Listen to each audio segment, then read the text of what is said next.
so. I think we're hysterical. I love it when Valerie and I get together. Oh, you bring out the funny in me, Elizabeth. That's what it is. I think you're hysterical. we were we were jumping around trying to make sure, because this event is placed in three groups. And so we were jumping around with our oh shit moment. We need to post the link. People still can't see the link. Trying to make sure it was posted everywhere. And I'm like, we're probably not going to start on time. We're probably going to start a couple of minutes late. And Elizabeth goes, "That's okay. Most of the people I know don't believe in time anyway." We make a good pair. Okay, let's get rolling. Welcome everyone. Hello, hi. I am Valorie Lewis. This is my beautiful, amazingly talented co-host for today's event, Elizabeth Burckley. You may have reached us either from Dallas Tarot Group, Willow Root Tarot, or Tarot Unicorns and Coffee. Those are the three groups where this event was posted, and the three groups that we are founders of. She's founders of the two, Dallas and Willow, and I'm founder of Tarot Unicorns and Coffee. So now that we've got all of that out of the way, we are two witchy women, and this is our third event together. We choose topics that interest us, and then we come together and do a group presentation, a joint presentation between the two of us. And this has been fun so far. I just love these collaborations. So thank you so much, Elizabeth. So today's topic is Tarot and Astrology. And Elizabeth is going to kick it off for us. I don't know if we need to say anything else, or are you ready to jump right in? Ready to roll. All right, let's go. And with Valorie saying, we get together to present these, and it's topics that I know nothing about. So I love it's like explore. Let's all explore together. So with this very interesting bonding of tarot, which is my jam, love it, and then learning about specifically for me the zodiac. I had to find a way to bridge these two in my mind to be able to bring it to you with the energy that I would always like to present. And that was through archetypes. So for me, we'll be focusing on the archetypes that are found both within the zodiac and within tarot. You don't have to know either one to be here today. It's all good. So let's get started. Okay, so real quick, we're going to kick it off with just a little bit about archetypes so we have a basic foundational understanding of what we're talking about. Okay, hey everyone. Today we're diving into the fascinating world of astrology and tarot, and with those, the bridge of archetypes, those timeless characters that seem to pop up in stories from every corner of the globe, across cultures, places, and time. So what exactly are archetypes? Imagine them as Lego bricks of storytelling, fundamental building blocks that creators use to construct characters that resonate with us on a deep subconscious level.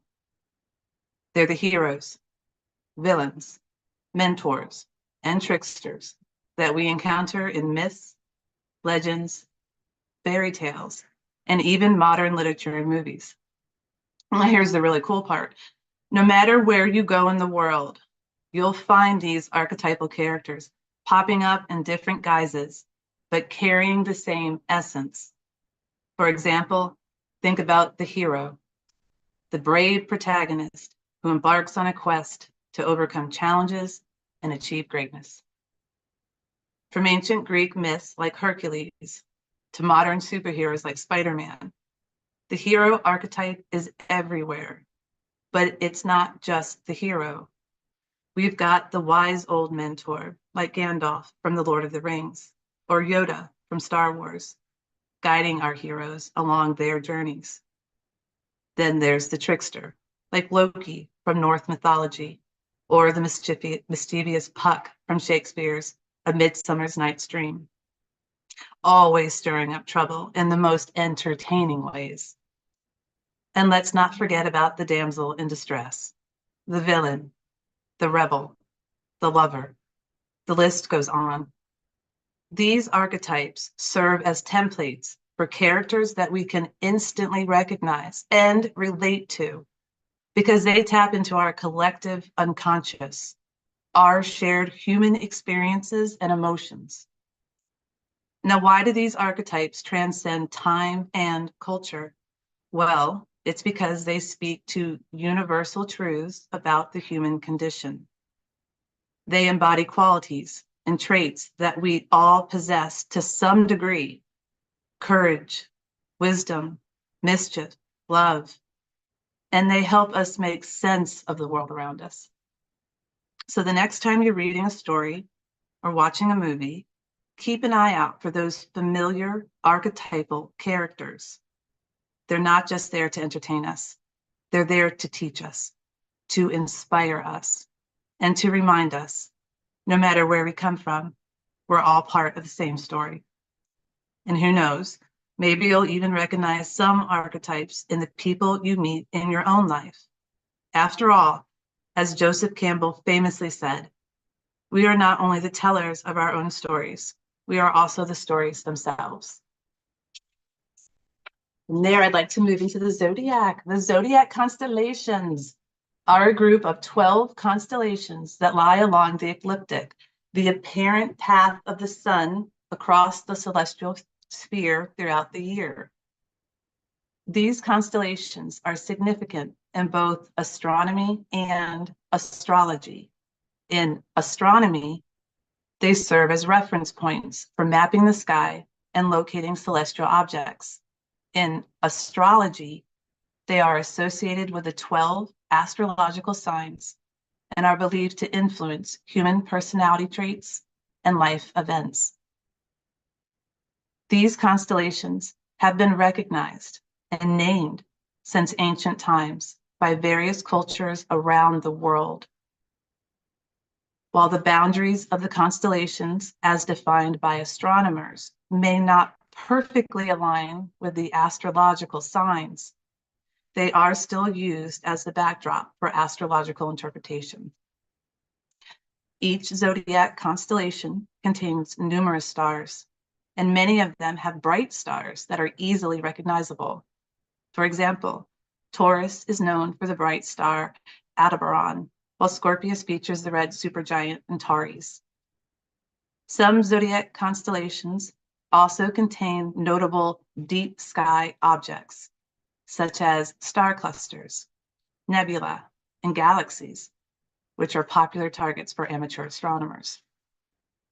Throughout history, the zodiac constellations have played a significant role in human culture, mythology, and navigation. They have inspired stories, myths, and beliefs, and they continue to capture the imagination of people around the world today. Whether viewed through the lens of science or spirituality, the zodiac constellations offer a timeless connection to the cosmos and the mysteries of the universe. The zodiac archetypes and the tarot archetypes share several similarities in their symbolic representation and their influence on human consciousness. Here are some of the ways in which they are similar. Both the zodiac archetypes and the tarot archetypes represent universal themes, patterns, and energies that resonate with the human experience. Whether exploring the zodiac signs or interpreting tarot cards, individuals encounter archetypal symbols that speak to fundamental aspects of life, such as identity, relationships, and personal growth. Both systems have psychological significance and can be interpreted through the lens of psychology. The zodiac archetypes are often associated with Jungian psychology, which views them as manifestations of the collective unconscious and symbols of human personality traits and motivations. Similarly, tarot archetypes can be interpreted through Jungian psychology, with the cards serving as reflections of the unconscious mind and tools for self-reflection and individuation. Both systems utilize rich symbolism and imagery to convey their archetypal meanings. In astrology, each zodiac sign is associated with specific symbols, animals, and elements that represent its qualities and attributes. Likewise, Tarot cards feature intricate artwork and symbolism that convey the essence of each archetype, allowing individuals to connect with their deeper meanings on a symbolic level. Both systems follow a narrative structure that guides individuals through a journey of self-discovery and transformation.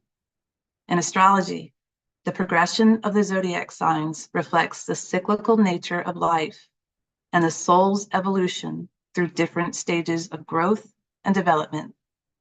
Similarly, the sequence of tarot cards in the major arcana tells a symbolic narrative or journey through life's experiences and challenges, mirroring the hero's journey archetype found in mythology and storytelling.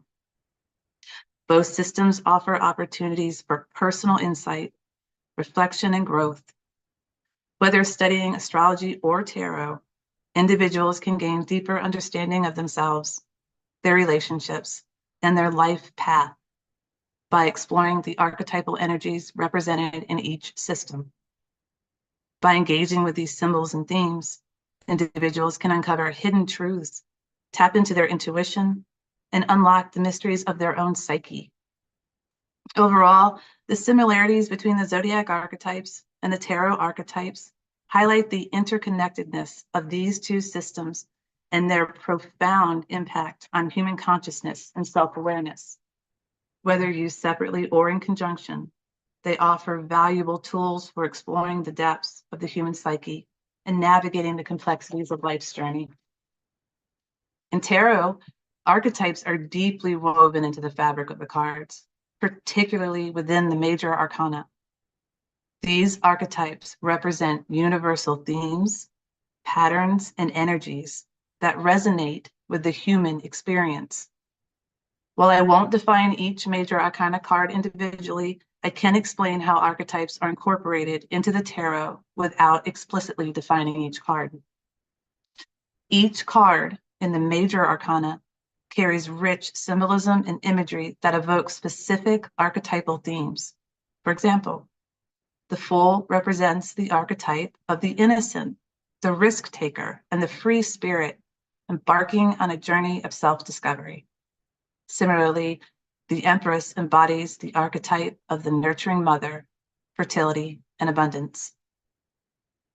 The sequence of the major arcana cards tells a symbolic narrative or journey through life's experiences and challenges. This narrative progression reflects the hero's journey archetype found in mythology and storytelling, with the Fool's journey representing the soul's evolution and transformation. Many tarot readers interpret the major arcana cards through the lens of Jungian psychology, viewing them as representations of archetypal forces within the human psyche.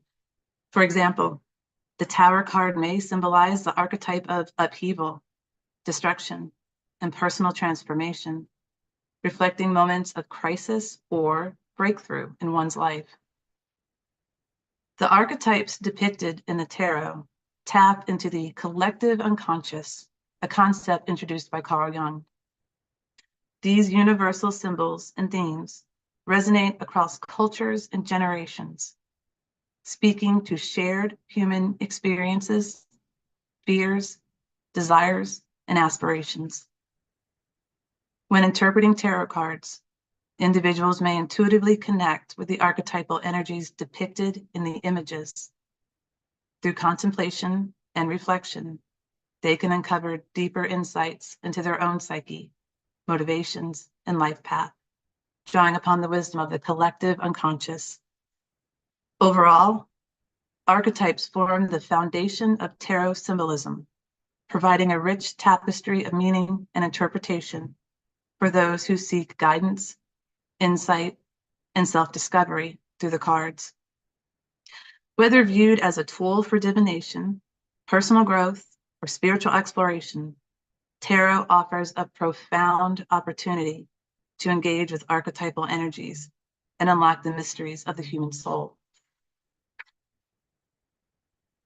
The 12 zodiac signs are often regarded as archetypes due to their symbolic representations and the universal themes they embody. Each sign encapsulates certain qualities, traits, and energies that resonate with human experiences and archetypal patterns found throughout mythology, psychology, and storytelling. Here's a brief overview of how each zodiac sign can be seen as an archetype. And if you guys look, you can pin me. Actually, Jacqueline, would you mind pinning my phone? My phone is a star right now. So this is me. This is some art that I did for y'all are so big. This is art I did for the event. My mind doesn't do that. We're gonna leave it like that because I can't see straight. All right, we're gonna start with Aries. I painted these, y'all. Y'all can applaud for me after this. Aries. Aries represents the archetype of the pioneer, embodying courage, initiative, and a pioneering spirit. Like the hero setting out on a quest, Aries seeks adventure and new beginnings, unafraid to blaze their own trail and overcome obstacles. This is gonna hurt my head. I hope that's right. If that's upside down, I can't flip it. Taurus. Taurus embodies the archetype of the provider, symbolizing stability, perseverance, and material abundance. Like the earth itself, Taurus offers a solid foundation and nurtures growth, ensuring security and comfort for themselves and others.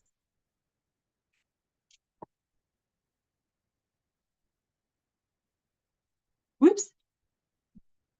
Gemini represents the archetype of the communicator, embodying curiosity, adaptability, and intellectual exploration. Like the storyteller or messenger, Gemini seeks to exchange ideas, gather information, and bridge connections between people and worlds. I saw that bridge when I made this. This is Gemini, but this aspect here, this center part, I thought that looks exactly like a bridge when I was reading like the description. So like, that's freaking bridge right in the sign. Okay, really excited about that. Love. Oh, so we're moving on.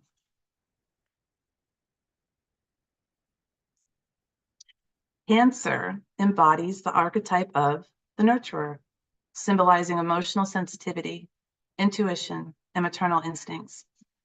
Like the caregiver or protector, Cancer provides comfort, support, and a safe haven for loved ones, fostering emotional bonds and security. And next we have my fave, Leo. I'm a Leo. Leo represents the archetype of the leader, embodying charisma, creativity, and self-expression. Like the king or queen, Leo inspires others through their passion and confidence, leading with courage and embracing their unique gifts. Leos are badasses. All right. Virgo embodies the archetype of the healer, symbolizing service, practicality, and attention to detail. Like the healer or craftsman, Virgo seeks to improve and refine, offering healing and guidance through their analytical skills and dedication.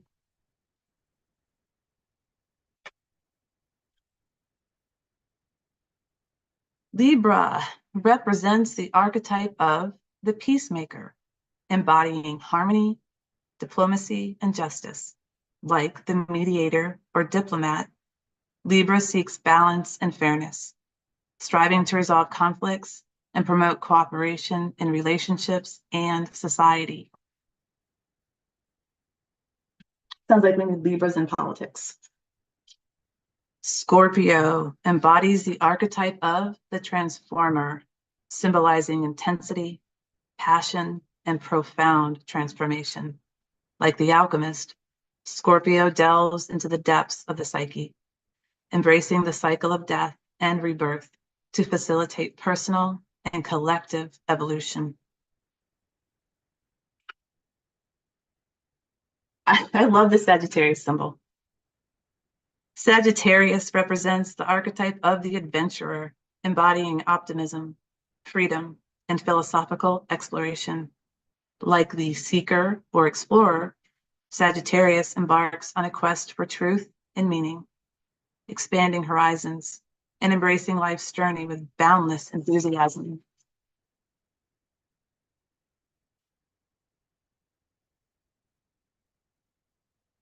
Capricorn embodies the archetype of the achiever, symbolizing ambition, discipline, and worldly success. Like the wise elder or ruler, Capricorn climbs the mountain of achievement, driven by a sense of responsibility and a desire to leave a lasting legacy.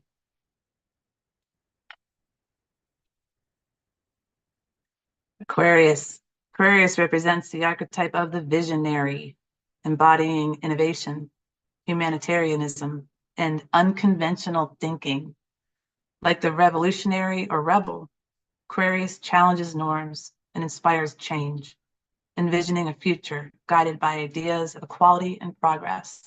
And this description makes me think too that Aries is the water bearer, but is an air sign. And when you bring water and air, like the ocean, it's a storm. That is a lot of change. And I don't know a lot, but I'm thinking Aquarius could really shift that energy fast. Woo, I got goosebumps because I bet we've got all these signs present in the room today.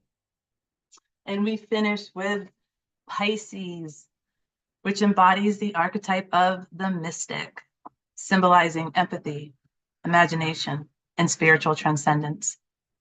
Like the dreamer or artist, Pisces merges with the divine, exploring the realms of intuition and compassion, and seeking union with the infinite.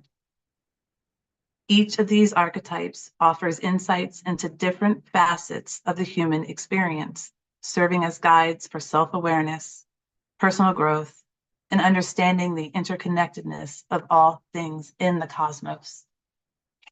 Thank you, guys. I feel real special. I'm like double pinned up here. Yeah, you are. I like this. Thank you, Elizabeth. That was awesome. I love going through all of those archetypes with you. Thank you. So next, I'm going to present my little portion of Tarot and Astrology and how they're tied together. And then we'll have Elizabeth. Well, I think we'll do question and answer after our presentations. We'll do question and answer.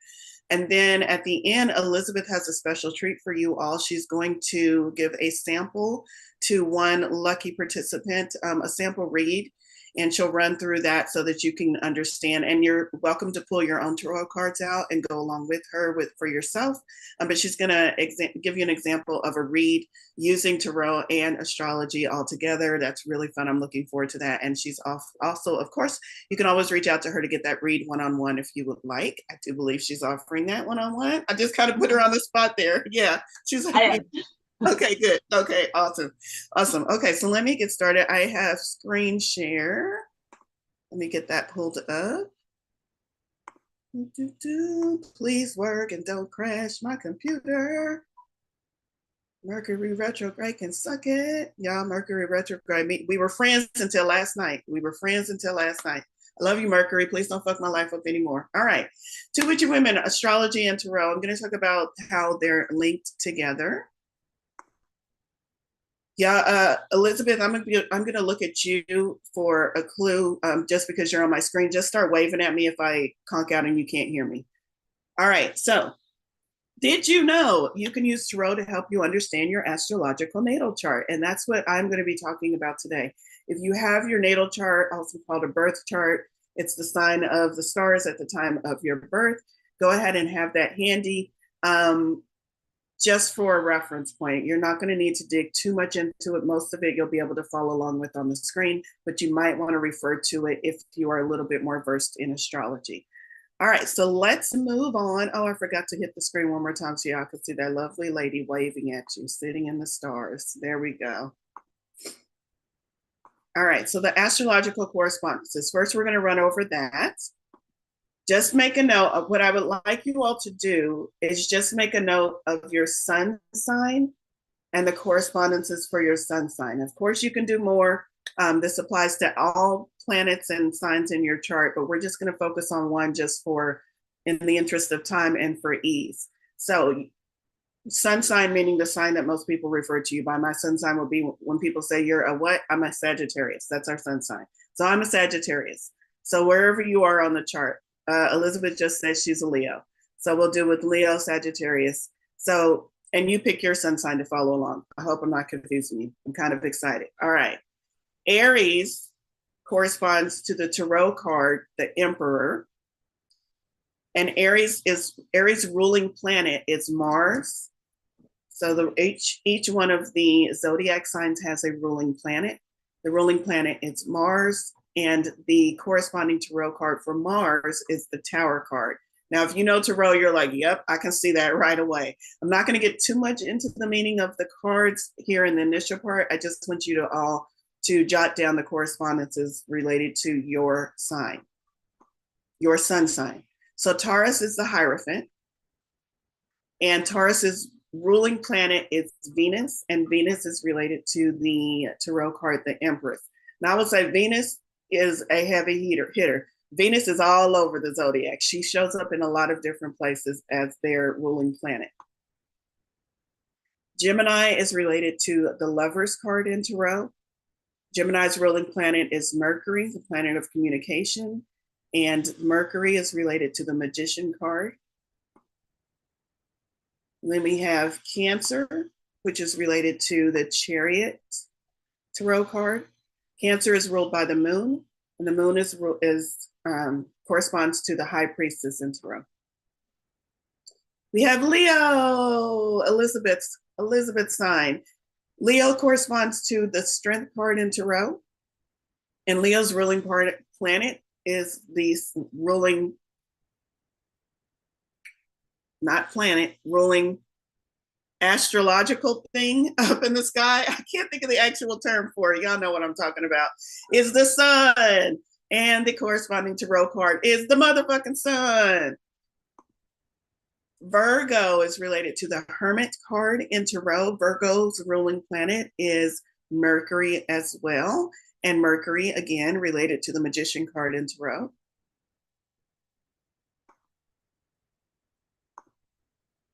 And let's do the last 6 cards here. We have Libra, which is related to or corresponds with the Justice card in tarot. Libra's ruling planet, again, is Venus, and Venus corresponds to the Empress card. Scorpio corresponds to the Death card in tarot. Scorpio's ruling planet is Pluto, and that corresponds to the Judgment card. Sagittarius, that's my card, corresponds to Temperance card in tarot. Sagittarius's ruling planet, Jupiter, the planet of luck and good fortune, of course, corresponds to the tarot card of the Wheel of Fortune. Capricorn, I'm familiar with Capricorn too because Capricorn is my moon sign. The Capricorn is related to the Devil card in tarot. Capricorn's ruling planet is Saturn, that slow moving planet of change, and it is related to the tarot card of World. Aquarius makes sense that it is related to the Star card in tarot, the water bearer. But if you know the Star card in the tarot, the star is also at water's edge. So that makes sense. And then Aquarius's ruling planet is Uranus.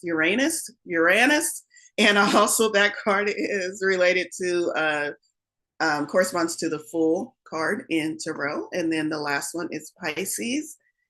Pisces tarot correspondence is the Moon card. Pisces ruling planet is Neptune, and Neptune's correspondence is the Hanged Man. So as you see, you should have 2 cards right now for your sun sign. So using myself as an example, I would have Temperance and the Wheel of Fortune. Using Elizabeth as an example, let's see, well, let me go all the way back. Using Elizabeth as an example, she would have the Strength card and the Sun card for Leo. So before I move on past these screens, does everybody, I tried to move slow enough. Everybody have your 2 cards so far? Awesome. I hope so. We're going to move on and talk a little bit more. There's 1 more card that you need to add to the cards that will help you understand your chart, and that will be the card that corresponds to your house. This would be, what house does your sun sign fall in? And again, that's where having your birth chart, your natal chart handy will help. If you do not know what house it falls in, that's fine. You'll just read off of the first 2 cards and you can look up what house it falls in later on after today's presentation. You'll need to actually pull your birth chart to see that. For myself, I know I'll use myself because I know that my sun sign Sagittarius in my birth chart falls in my fourth house. So, first house is the house of self, and that is corresponding to the tarot card of the Emperor. The second house is the house of resources and material things, and that corresponds to the tarot card of the Hierophant. Third house is thought and introspection, corresponds to the tarot card of the Lovers. Fourth house, family and domesticity, and that correlates to the tarot card of the Chariot. Fifth house is the house of creativity and romance. That relates to the card Strength. The sixth house is the house of routine and service, corresponding to the tarot card of the Hermit. And these keywords that I'm putting here for the houses, self, resources, and material things are just keywords.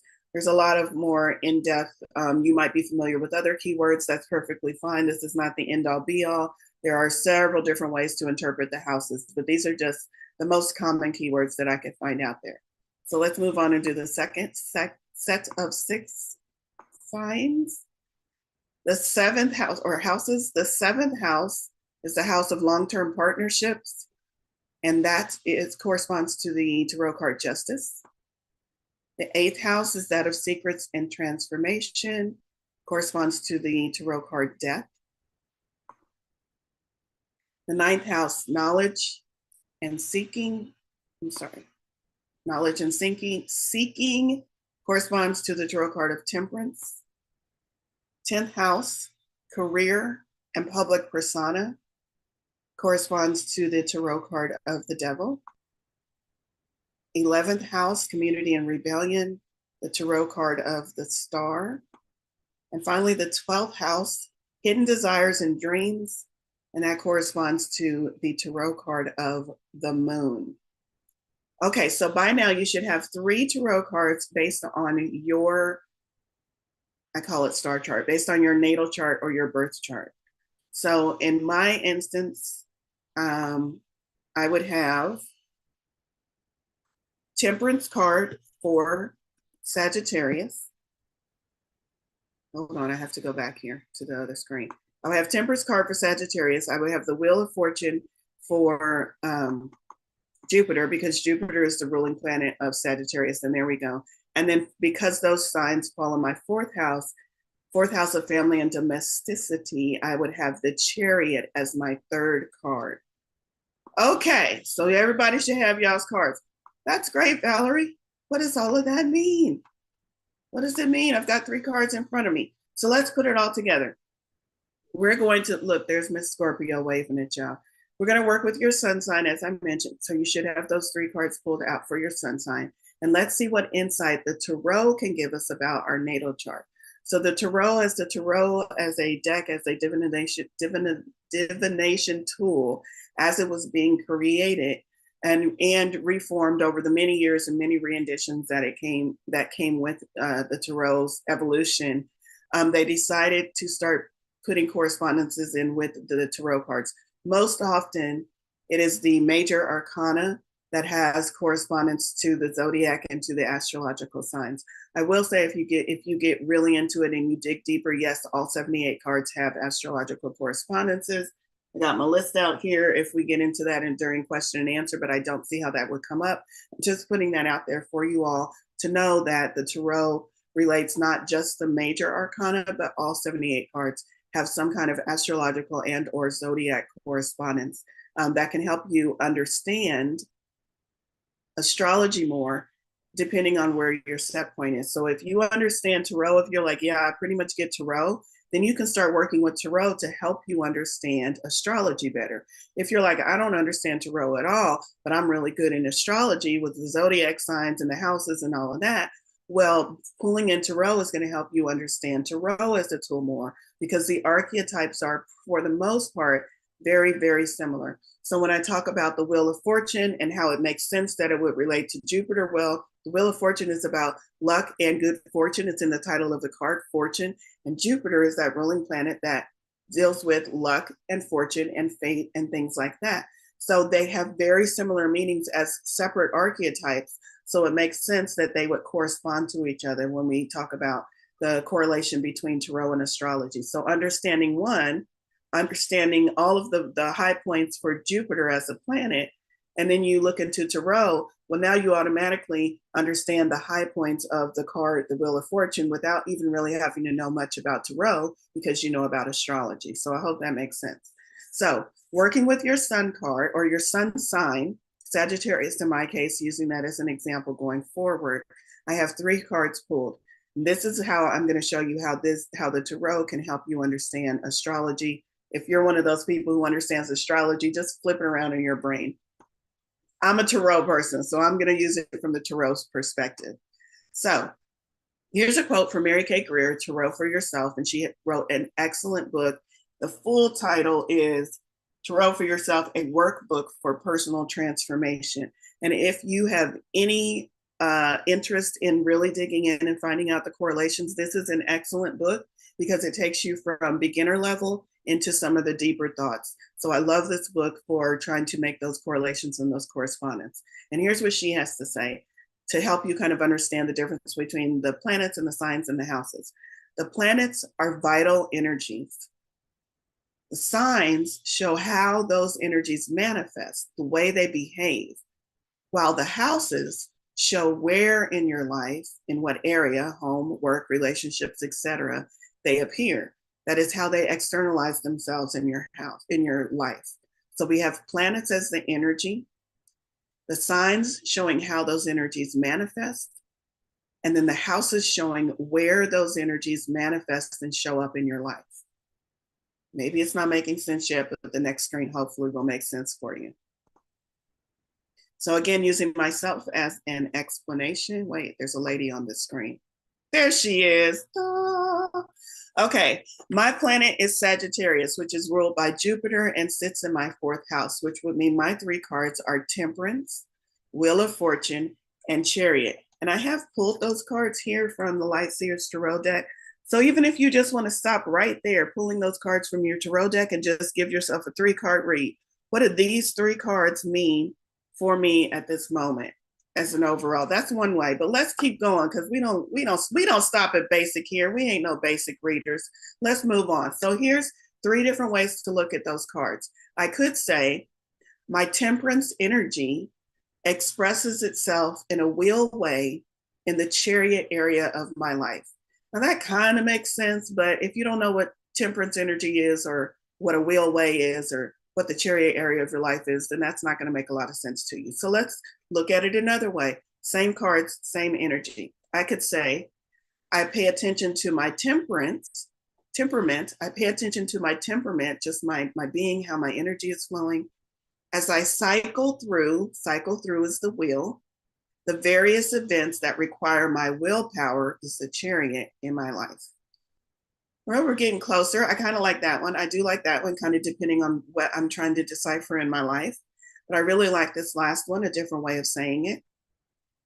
I am the alchemist, Temperance card, of my fortune, Wheel of Fortune, as I move swiftly, Chariot, towards breaking generational contracts, because the breaking generational contracts pulls in what the 4th house actually means. The 4th house deals with family and relationships, generational things. So I really like that 3rd one. So you can just kind of work it around until it gets to a statement that feels really good for you. Just understanding that that 1st one is going to be the energy. That 2nd one is going to be how it expresses itself, how it moves through your life. And the last one is going to be the area that it moves through your life in. So I do believe that's my last slide. That's my last slide, y'all. So that's what I had to say about using the tarot card to help you understand your chart. I did put all of that on the screen. So here, now we want to stop for question and answer. Yes, are we ready for question and answer? Awesome.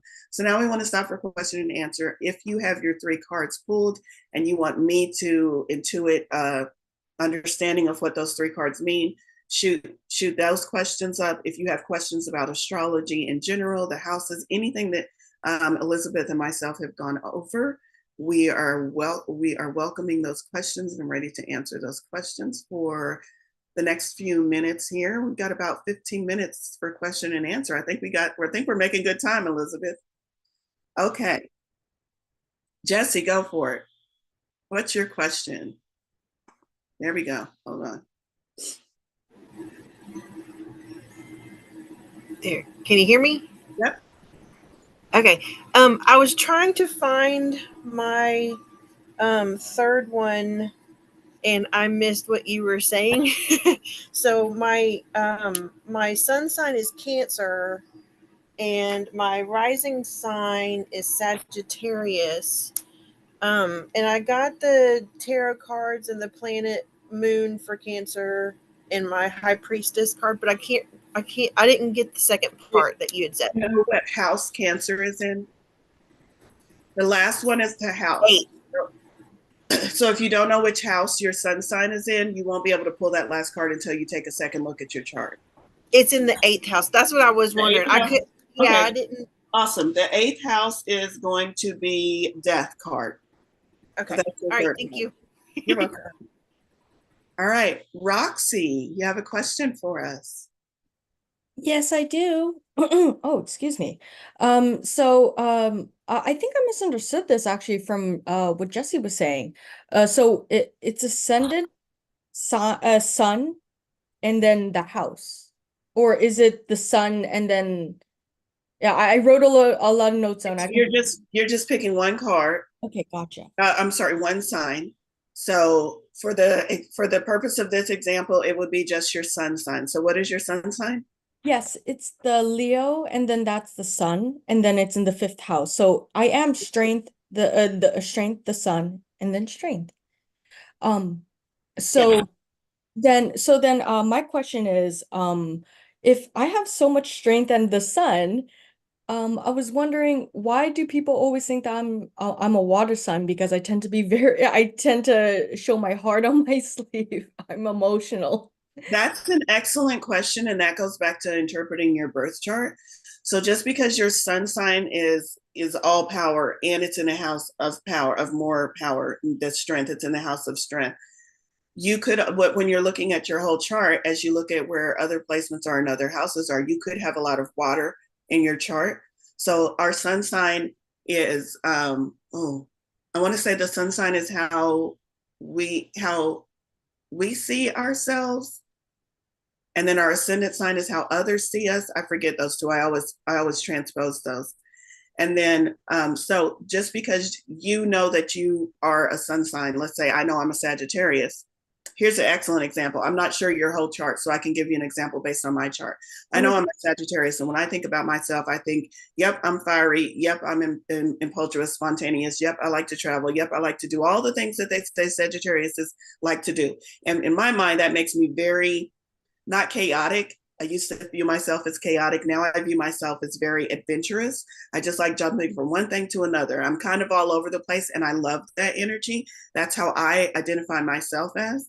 But when other people see me, they look at me and they're like, it looks like you got your shit together. And I'm like, I don't know where the fuck y'all getting that from. It's my Virgo sign, because my Virgo, my ascendant, how other people look at me is my Virgo sign. And Virgo is that very, things are in a box, things are categorized, things are very organized. I have a plan for everything in my life. I don't, but that's what Virgo energy emits, and that's what other people pick up on. So it's very likely that you have another, or you have a lot of other very strong water signs somewhere else in your chart. And so when people approach you, they pick up on that water energy. There's a whole lot of different ways to read your chart. There's actually a way that you can break down and see which element is the strongest in your chart, which opens up a whole new bag of worms to kind of dig into. Because if you've been walking through your whole life thinking, I'm a fire sign, and then you look at your chart and you realize, yeah, you are a fire sign in your sun sign, but maybe your most dominant element is water, like Roxy. It sounds like if I looked at Roxy's chart, I bet I would find a lot of very strong water signs in her chart. So that, hopefully that answered your question, Roxy. Is that? Yes, of course. And I do have a second one if you don't mind. Do cusp matter? I can't pronounce that word. Cusps matter. Do cusp matter? Yes and no. totally depending on if you want to read them. That's what I say. I don't know a lot about cusp. A cusp, what she's referring to is when your sign is right up on the edge of another sign. And what I believe again, I'm not an astrologer. I dipped my toes in. Yes, for me, I choose to pay attention to it because when I have those moments in my life and I'm just like, man, it seems like everything is more Scorpio in my life than Sagittarius. Well, that's because Scorpio is right up close to my sun sign. When you look at my chart, right up close to where my fourth house begins. So it makes sense that on the cusp, sometimes I would feel the energy of the other sign, and then sometimes I would feel the energy that I'm actually situated in. That's the best explanation I got, and I hope I'm not offending any actual astrologers here because I don't know a lot about cusp. Elizabeth, what about you? Do you know anything about the cusp? No. I love that answer. Did you have anything else to add to Roxy's question? No, but I love the question, and I was really intrigued by how you were going to answer it, Valorie. I love it. All right. Anybody else with questions? Anybody?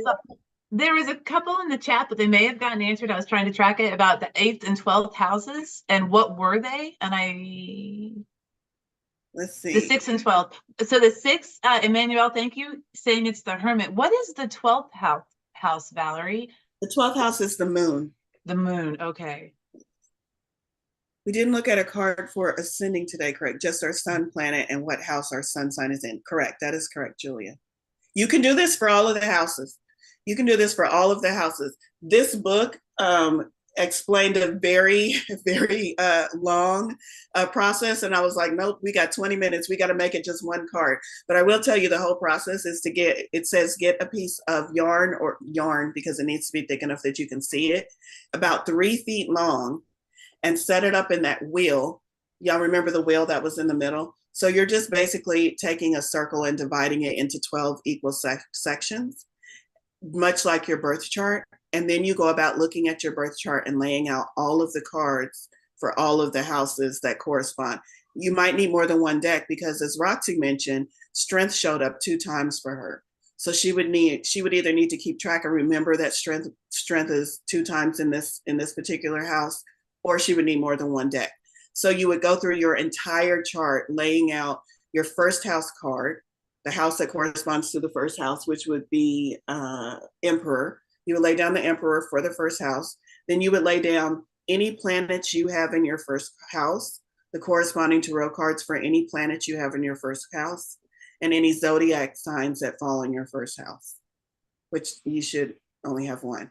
What zodiac sign falls in your first house? So you might have a lot of cards in first house, might have just 2 or 3 in second house. But when you set it out that way, you can look at all of the tarot correspondences as they overlay on top of your entire natal chart and get some more information. It just gives you more different viewpoints.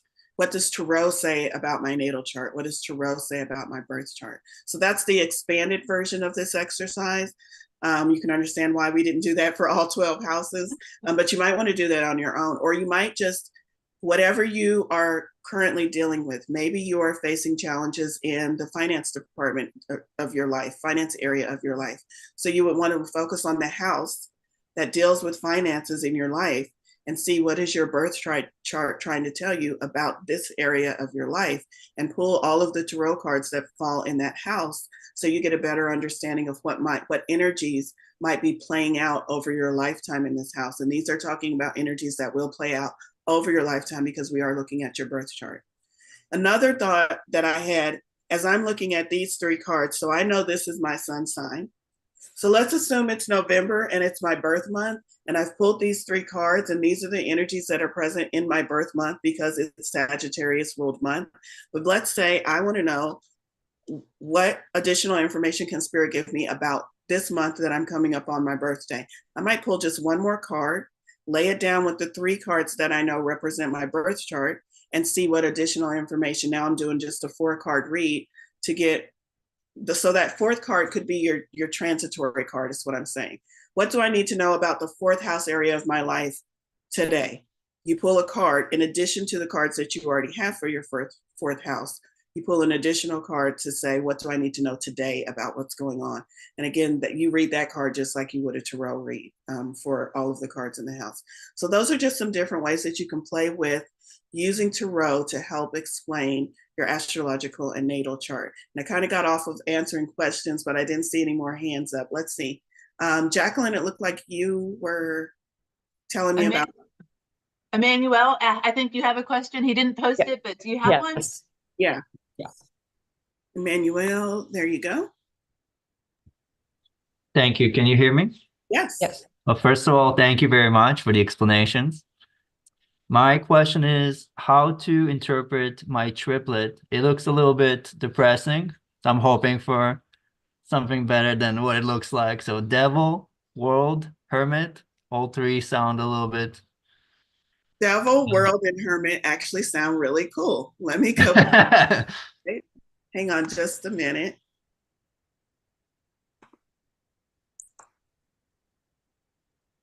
It would be vital energy would be Devil. Tell me the order again. I'm sorry. The Devil for Capricorn, World for Saturn, and Hermit for the 6th house. The Devil would be the vital energy, which means you are on a pursuit for happiness and fun. You are about indulging in this lifetime. The Devil, for me, as I read it in Tarot, is an invitation to indulge, an invitation to look into those things that society might say we're not supposed to do these things, but something within us is saying, yeah, I think I do want to try licking peanut butter covered toes. You know, whatever those kind of taboo things are that we don't really look into, that's what the devil is an invitation to figure out why these things spark a flame within you. Why are these things important to you? So it's an invitation to look into those things that we wouldn't otherwise look into, but it's also an invitation to indulge, an invitation to have more fun, not to overindulge. So the devil, when you see it in negative aspect, when people change to his throne, those people are the people who have overindulged. Those people who are the people who have chained themselves through their own self-constructs and restrictions. But the devil in general is an invitation to look into the areas of your life that intrigue you, and also an invitation to indulge, to have more fun. So you have that energy as the energy that is presenting with the Capricorn. Oh my God, I keep forgetting the order. With the world. Yes. And the world card is all about completion in the cycle, stepping out of one and immediately starting a new one. It's also victory. So the way I would read that, and then ending with the Devil, World, and ending with the Hermit in your 6th house. And the 6th house, self-improvement. Oh, that's interesting. Okay, so you got the Devil saying, let's have a little bit of fun. And this is how we're going to manifest this energy in your life. We're going to use the Capricorn. I keep losing my place. We're going to use the Capricorn, the world, because, okay, so as I'm reading it, you came to have more fun. This is kind of you wrapping up your life cycle of, I want to end it with a bang. This is the completion, the world, it's completion, it's ending of a cycle. And I'm seeing that like as a soul kind of thing. Your soul maybe came down here and mixed it up a lot. And it's like, you know what? This time I want to have more fun. We're going to wrap up this section of my soul's evolution with a party. We're going to go down, We're going to experience more fun.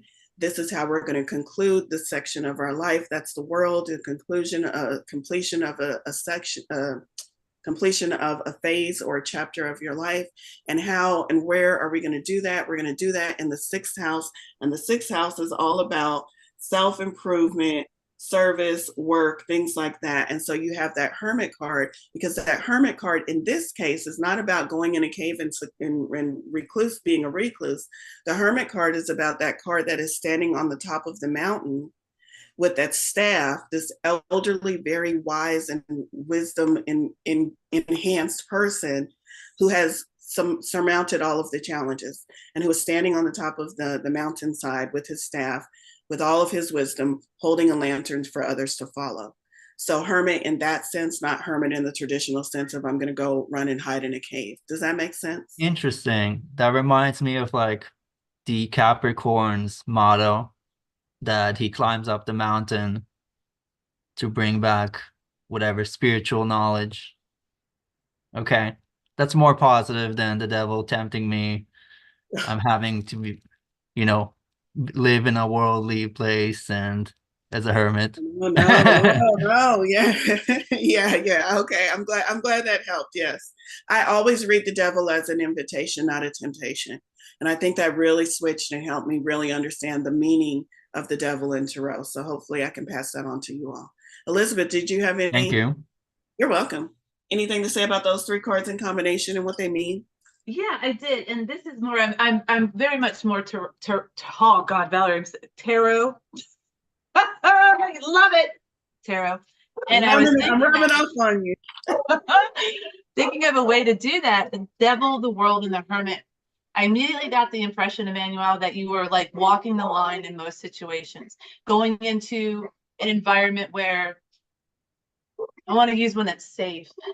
Well, okay, let's go to let's say that you want to experience gambling. Let's say you're an author and you want to experience a casino gambling. You have to know what the character would actually go through. So you go to that casino and you start gambling. You gamble for like 4 months, but you have the ability to retract, to constrict, so that as the devil presents to you what you may want, you never have to cross over into that area of addiction or loss of avenue or self. You are able to, with these 3 cards, because I'm looking at it from tarot, but these 3 cards came directly from your natal chart, walk a line. Like you can mentally walk a line and not get pulled too far in. And that's a very rare characteristic I find in people. Most people do succumb at some point, even if just temporarily. But your cards seem to depict you have a very strong sense of self, of worth, and of character. So that's what I got from that. I love it. I love it. All right. Let's see. I think I am going to answer you all's questions over in the chat. Those of you who have said, I have this, and this, what does that mean? I will try to answer those as the presentation goes further along. I think we have time for one more question, and then we'll let Elizabeth do her presentation of a tarot read. Anybody else have another question? Okay, looks like we're good. Okay, I'm going to jump over into the chat and answer the couple of questions that I see as far as how do you read these 3 cards together. And we will turn it over to Elizabeth. Elizabeth, do you need both of your screens spotlighted again?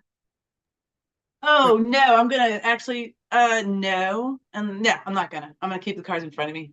Okay, so we just need to pick a victim, a volunteer for Elizabeth to read for. Put your hands up, put your thumbs up if you would like to be read for. Let's see. I'll close my eyes and do like this and point. Girl, it landed on you. Let me do this again. Katie. I looked down. I didn't want to look up. I'm like, Katie, you are a lucky participant. Anyone else know that you can reach out to Elizabeth to get she'll let you know what her rates are for this type of reading. Mm-hmm. Let's ask Katie to unmute. I'll just spotlight the both of you. And okay. Elizabeth, you do your thing. All right, Katie. Hi. Hi. Thank you so much. Yeah. All right, guys, pull along if you'd like. I'm going to use Universal Rider-Waite-Smith. All right, Katie, do you have a question? On anything. And, real quick, Katie, I'm going to go ahead and ask if you know your sun sign, or if you'd actually like to work with what we have the 3 big, any of your 3 signs, one sign, I'll look it up on my list and bring that energy into the read. Would you like to offer one of your signs? Which sign? I'm a Leo by birth, but I know that Leo. I don't feel like a Leo. You know what I mean? People say, oh, you're a leader, you're this, you're that. And actually, I'm kind of more, due to very severe lifelong PTSD and stuff, I'm kind of the quiet one in the corner. I'm the invisible one. Nobody knows was even at the party, and yet inside me is that very loud roaring, when I'm on the rare moments that I just open up and allow what's inside, I'm really very opposite of who I seem to be and I did not get the chance to pull the 3 cards. I didn't have access. I was listening as I was getting ready to go out, so I didn't have the 3 cards. And my question was, is there going to be a replay so I can choose my 3 cards again? No, all right. Well, you rounded up your sign really well. I got a really good feel for the energy that you're bringing in and what you're expressing. So built around that, what is your question for the cards? Can I overcome all of the PTSD and truly live that vibrant person that I think I am in my head? Or do I need to just back it down and accept what my life is and just be okay with that? Because I feel like I have fought all my life through the PTSD to be quote unquote normal, to be, what everybody thinks I should be and stuff. And it's just been this lifelong battle. So I'm wondering, do I need to stop battling and just be okay with the little life that I have? Or are those things that feel like they're calling me, are those real? And is there a pathway to those, that seeming impossibility? Does that all make sense? That was a lot. Absolutely, fellow Leo, so I hear you. And I'm just curious, have you identified any of your clairs, your gifts? Like, I'm clairaudient and clairvoyant, I hear and see. Do you happen to have any gifts? I definitely have the clair knowing. Sometimes I get a clair audio or a clair visual, but mostly the clair knowing. I am deeply empathic and psychic and that stuff. Those kinds of gifts were just so honed in the traumas that I went through. Right. That's my survival. I don't know them as a gift because that's what I am. That's how I'm still here. Your I don't. Your Leo energy is built around strength. In tarot number 8, key 8 major arcana, strength is purely internal. It is not what's on the exterior. So when we think of that and think about using our clairs, our strengths, to help us evolve and adapt, that is exactly what you have done. There are no limitations to adaptation. There are no limitations to evolving. None. You will continue on the path as you choose to continue on it. But let's see what the cards are saying. Thank you. Okay, guys. And we will get a replay. Is that correct? The whole thing's being recorded. Yes, it will go up. Yes, there will be a replay. Yes. Okay. Is that sent out, or you said go up? I'm not sure where I would Let's find cover that at the end so I can go ahead and get these cards read, okay? Okay. All right, so we're going to start with the 6 cards that I put down. I'm reading together Temperance and the 10 of Swords. And the idea here is that for you, Katie, to be comfortable in the strength that you have and how to find that comfort. That's what I'm getting, okay?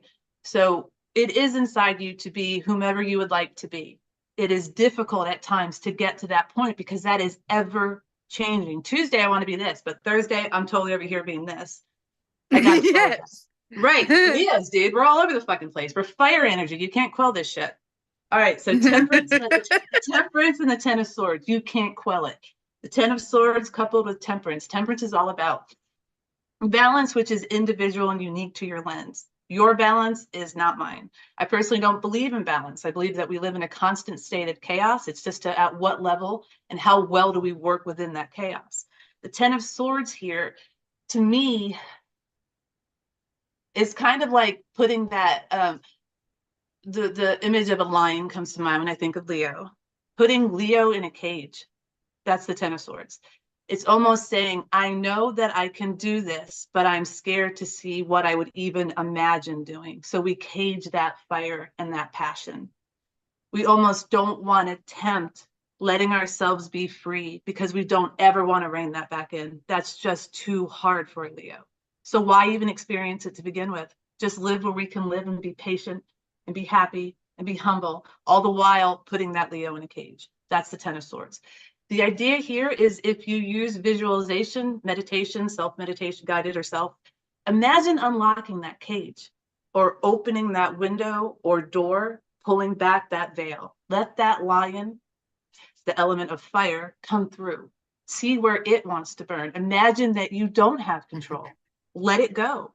You don't have to follow your energy, but trying to keep it contained is going to hurt you, I believe, my lens. So we move now with that kind of idea and that energy into the Seven of Pentacles and the Seven of Wands together.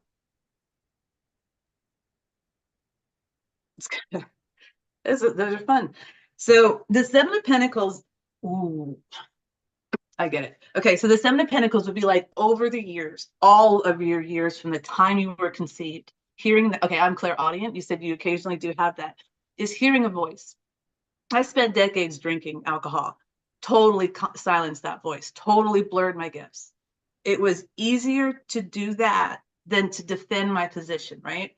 So the idea here with the Seven of Pentacles is that you have lived this life, and it's however you view that you've lived it. No one else can tell you what it was like and what it will be, or even where you're at. That's completely your lens. You get to judge yourself. You get to critique yourself, criticize yourself. You get to uplift yourself. You get to love yourself. You get to hug yourself. You can do all that shit too. That's the Seven of Pentacles. Decide what you want in your life. Decide what you want to nourish. With the Seven of Wands coming in, these are going to be patterns that we've established, behaviors that we consistently repeat, even if they're not healthy. So you are combating between what you know you want and what you have already conceived to be your life. It's the same path. You're just at a different point in elevation. It's like you're walking along this path that you have created to keep yourself safe because of the PTSD. Totally hear you. But the Seven of Pentacles is you walking that same path from above and seeing more possibilities than you ever thought possible. If you want it to be different, it will be. And it doesn't mean like, whoa, look at the change. No, it's like, yeah, feels like yesterday. Tomorrow might feel the same, but you are moving in the direction that you wish to move. That's the important thing. When we keep this in mind and we move to the final two cards of the Knight of Wands and the Devil. So the Devil holds in one hand a torch, and the Knight of Wands symbolizes the element of fire. You are a Leo. We have a lot of fire here. I have five signs in Leo. Okay. So this is kind of like, almost not wanting to experience the essence of self, what you have within, because you're worried that you may harm others. This could be because you begin to think back about what's happened and you become angry. That's fire. You can go directly to anger. Maybe wishing evil or harm upon those that have harmed you. Human nature. That's totally cool. You don't, that's awesome. But the idea here is you do not control the actions of others. When you free the lion or the fire, whomever it burns or runs through is that own energy. You don't control the energy. I personally believe that I have the corporeal form, the physical being, but an energy lives within me. I have another entity that actually resides within me. That is my light. And it's a real thing. It's an autonomous being. I am two, at least two. That autonomous being is the energy that flows out. I have no discretion for that energy. I do not control it, nor do I wish to. The energy of Leo, of fire, of the entity I believe that resides within me, will go where it wants and do what it wants and affect whom it wants, okay? It is not for you to control. So believing that by humbling yourself to your environment, living in solitude or quiet is going to change anything. It's not. It's simply a state of being, and that state only lasts for that moment. You can be whatever you want, but please believe that the energy within you is deserving to be free and should not be caged. So yes, you will change. It is about wanting that change and believing in the path you're on. And also, I really want to caution, because for me, I'm kind of a slow goer. I'm going to roll through this kind of slow. Other shit I just burned through and I'm like, don't look back. And it's a shit show. But I relate. right? Yeah, it's like, but when we do pay attention, it's called self-love. And when we give self-love to ourselves, we open ourselves up to everything that's within us being allowed to be free, and then everything that's beautiful in the world moving in from all that space that we just created. So with everything I've said, is there anything I can clarify or any questions about the cards that I can answer, including, I'm not sure where we are in time, but I may have time to clarify also if you thought of something else. I actually didn't look at the clock. But go ahead. Is there things that I'm missing that would be helpful to get through this part? You know what I mean? I feel like I've done so much work and there is still like this missing puzzle piece that I'm like, what am I missing? Okay, absolutely. The Ace of Cups and the Hierophant come up for this. So the Ace of Cups and the Hierophant together immediately brought me to knowing oneself. The Ace of Cups, the element of water. We have that coupled with fire now. So if you read Elemental Dignities, these two kind of tamp down their energies. When you bring water to fire, neither one is going to be able to really flourish because they could ultimately cancel each other out. The idea of the Ace of Cups in tarot is also self-love again. I feel this way. I fucking feel this way. That's it. And it's good, it's bad, it's neutral, but I got to own it. I got to love it. I got to be okay with how I feel. Now, once I feel it, I can go, okay, why do I feel this way? That's the Hierophant. Understanding why we feel the way we do. Personally, I study the Enneagram. And I offer to you studying the Enneagram has helped me really understand where I'm coming from, where I'm going, not what I'm capable of, but what I believe I'm capable of, which is the same as what I believe limitations are. So if you believe you have limitations, you got to believe you've got capabilities too, because you can't have one without the other. And the Enneagram shows me where I can come from, my origin story, which I get to rewrite every fucking day if I want to, because I can. That's the Enneagram. That's tarot. It's self. It's being involved in self, loving self, exploring self, being okay to change or not change, being okay to lounge on the couch one day and then go out and annoy your neighbors the next, go to work the next, do whatever, do it how you want to do it. But to understand more, that missing piece is the personality of you, the very complex, unique, beautiful personality of you. And that's a big fucking deal because every card in the tarot deck will move towards your personality, helping you describe that personality, enjoy that personality, and enrich that personality. So I would, in very real world application, I offer the Enneagram as a study tool for you to at least look at. And you can look at, there's an app, Ennea app, ENNEA app, one word. And that's what I use. It's very basic. And I will just say is to the group, if you type yours, it's a system of personality typology. Be real open to the type you get because we change. Okay, so just be real open if you take a quiz. Just be real open. And having said that, Katie, is there anything else that I can clarify or answer for you? I don't think so. Maybe other than what's my biggest block? How about that? You have the Page of Wands. Your biggest block is the Page of Wands. Again, we're coming up into a lot of fire energy. A lot of wands. Three wands, yes. Out of 9 cards, yes. So a third of the cards are fire. And with the Page of Wands, your biggest block, this is interesting that you get the Page because the Page doesn't understand limitation yet. It's the youngest, the least mature of the 4 cards. That being said, they don't understand what an obstacle is. They don't understand how to place it, and they don't understand how to work around it. So they simply believe they don't exist. Why have something in your life that causes mayhem? That's the Page. The Page is saying, I don't know what your biggest block is. You've imagined it. You know that there's something there stopping you. You put it there. Now try to understand what it is. You don't have to remove it. Just work around it or simply fucking ignore it. The energy this year lends itself to moving beyond what we thought we were not capable of, what we were inherently not going to get or understand. 2024 is moving along very slowly because it gets us all on board like a slow moving train. I have felt this energy and I offer to you that you are living in it. The energy of 2024 is fucking amazing. So Katie, whatever you think that block is, and you can keep it super simple in your head or you can delve deep, but go ahead and answer that question for yourself. If you don't already pull cards, because that's my modality, I offer you to pull cards. There's a lot of online groups, Valorie, mine, that you can go in and ask these kinds of questions and get readers to help you go through this. Not therapists, we're not trained in that. If that's totally something different if you want to go that route. But I'm my own therapist. yeah, tarot, you can kind of scratch that surface and see what you want to get to. But the Page of Wands Okay. is asking you, what's the obstacle? Why do you got a fucking obstacle? Like, what the fuck, man? It's the page. You know, not the king who's like, over it, done that.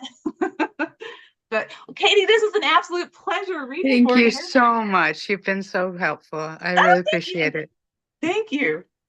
Love it. Awesome. That was really cool. Thank you. Thank you, Elizabeth. Okay, we've got a few more minutes, and I tried to make sure I got to everything over in chat. If I didn't get you over in chat and you have any remaining questions hanging out there, go ahead and raise your hand, and we will try to get to them here in the last couple of minutes. Oh, maybe I did answer everything over in chat. Whoop, whoop. All right, everybody got a good understanding of tarot, how it relates to astrology, how it relates to tarot. Elizabeth and myself, our hope is that you use both of these tools, whether you're using one to understand the other, or whether you understand both of them and you're just playing with the correspondence. However you choose to use the information, it is really going to add to your understanding of self. And when we can understand ourselves, it makes it a whole lot easier when we go about creating our realities. So hopefully we have done that and accomplished that. Yay. Neil, tell me how to pronounce your name. I'm not, I don't want to mess it up. Actually it's Nilika, but I go by Ocean. Ooh, I like that. Hi, Ocean. So I had it. Thanks so much again for all the sharing. Yeah. And I just wanted to ask, I have I've been there's a whole energy blowout in my community. So I'm trying to navigate between car phone and charging and all that. So I'm missed something. But you asked us to channel for first moon and an ascendant or Mercury, is that right? You kind of broke up there. What was the question again at the end? Did you ask us I have these tarots, Moon, Devil, and Justice, for the Sun and the Moon and the Mercury or the Ascendant. Is that right? I'm not sure. So we were working with sun sign. So what is your sun sign? My sun sign is Gemini. Gemini. And what house is it in? It is in the 12th house. Okay, so 12th house is moon. Yeah. And then what did you say the other two that you had pulled were? And my moon is in the just 10th Gemini. house. Just the Gemini. Just your sun sign. Oh, just my sun. Just your sun sign. So hang on, I'm looking at my chart here. Gemini is the lovers ruled by Mercury, the magician. So you have the lovers, the magician, and tell me what house you said it was again? It's in the 12th house. Okay, so you have the lovers, the magician, and the moon. The lovers is the energy, so the energy of love, how it is expressing itself through the channel of being the magician, bringing magic into the world. Love through magic is one way you can phrase that. Love through magic. And then where is it showing up in your life? It's happening in your 12th house, which is that moon energy, the house of the hidden unseen, the subconscious things, those things that lie beneath the surface. So you use love through the channel of magic to uncover those things and bring them to the light. That's a quick interpretation, but there's a lot of different ways that you could reword that to get a deeper meaning. So those are your 3 cards though. Thank you so much. You're welcome. You're welcome. Emmanuel, go ahead, Elizabeth. I say I love that, but also Valerie, really quick. So because I love that spread you talked about in the beginning with finding the cards for what lies on your natal chart. I'm totally doing that so I can understand my natal chart, because up to now it's been like, what the hell? But also, if we took each sign, so if we took the sun, the ascendant, the moon, and the ascendant, right? We could build a spread. We could build a spread from just those three. Okay, I've got this. I'm going to do that too. Sorry, that just occurred to me how I could do that. Thank you for clarifying, Valerie. I'm going to be quiet now. Yeah, I know when you start playing with it, you're like, oh my God, I can do this and this and this, and I can totally understand astrology now. That's where my brain was going. I can totally lay this up and give a astrological read based upon tarot cards. That would be fun. Maybe I need to do that as an offering. Emmanuel, we're going to come to you, and then we'll wrap it up with a question from Roxy.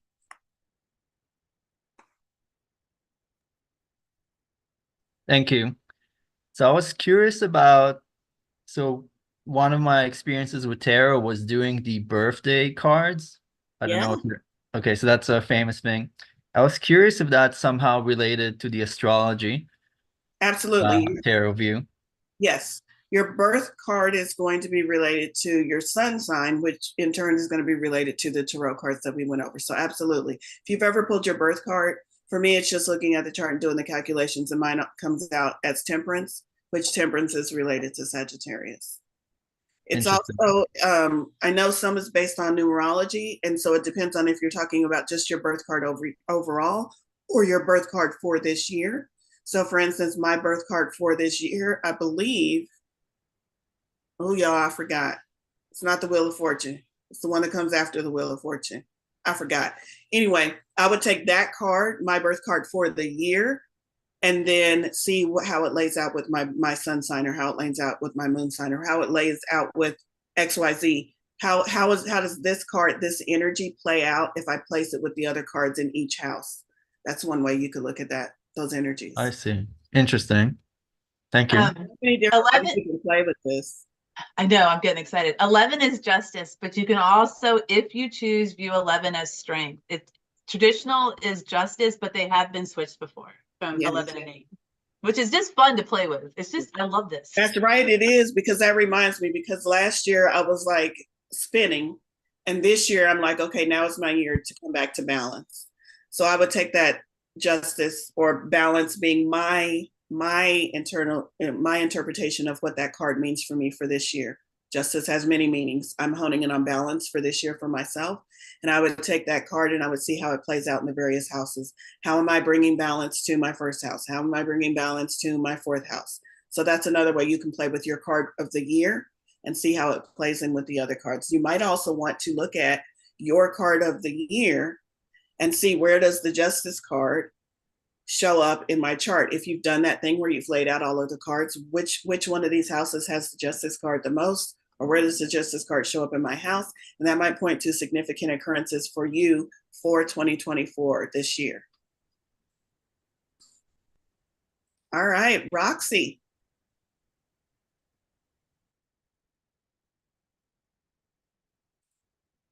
Oh, hang on. Let's do that. There we go. Thank you. I tried. You're fine.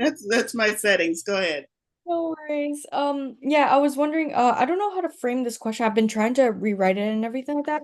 But in terms of let's say we are balanced. That is our true, like, for example, I'm the sun in the fifth house. So then we'll use that subject as like strength, sun, etc. So I was wondering if that is in my most balanced self. However, is there such a thing as like a reversal within its duality that represents its imbalance?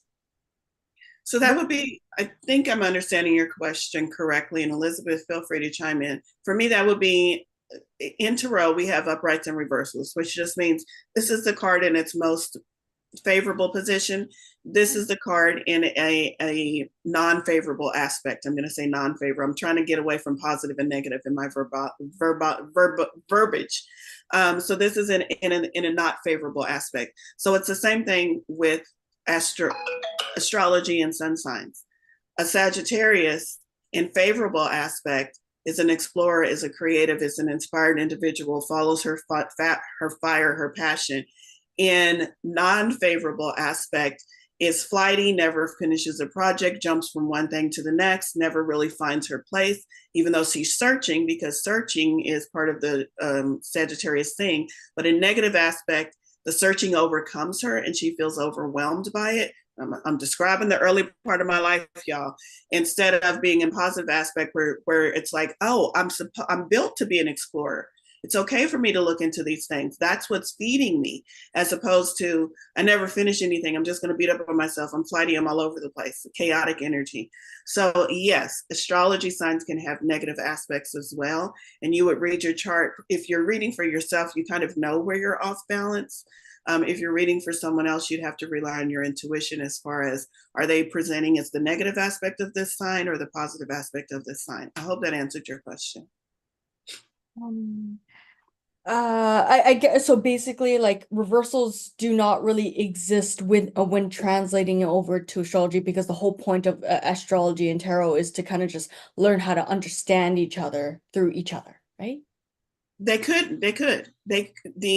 If you were laying cards down, the negative could respond. So here's what I would do.